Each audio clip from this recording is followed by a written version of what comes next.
Sino-sino ang mga anak ni Rodrigo Duterte? Si Sara Duterte ay ang panganay na anak ni Rodrigo Duterte at ngayon nagsisilbing vice-presidente habang si Sebastian naman ay ang kanyang bunsong anak na masaya at mahilig sa sports. Si Paulo Duterte ay ang anak na lalaki ni Rodrigo Duterte na nagsisilbing isang politiko at si Veronica ay ang kanyang nakababatang kapatid na aktibo sa iba't ibang charity activities.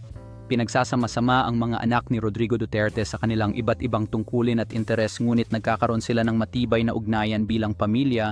Ang mga anak ni Rodrigo Duterte ay nagkaroon ng iba't ibang landas sa buhay subalit nananatili silang magkakaisa bilang isang pamilyang Pilipino.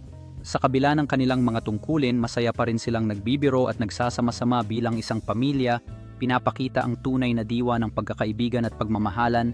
Ang mga anak ni Rodrigo Duterte ay nag-aambag sa iba't ibang larangan ng lipunan, ngunit nananatili silang magkakasama sa pagtutulungan at pagmamahalan bilang isang pamilya. Sa kabila ng kanilang mga tungkulin sa lipunan, nananatili ang isang matibay na ugnayan sa pagitan ng pamilya Duterte, pinapakita ang tunay na kahalagahan ng pagmamahalan at suporta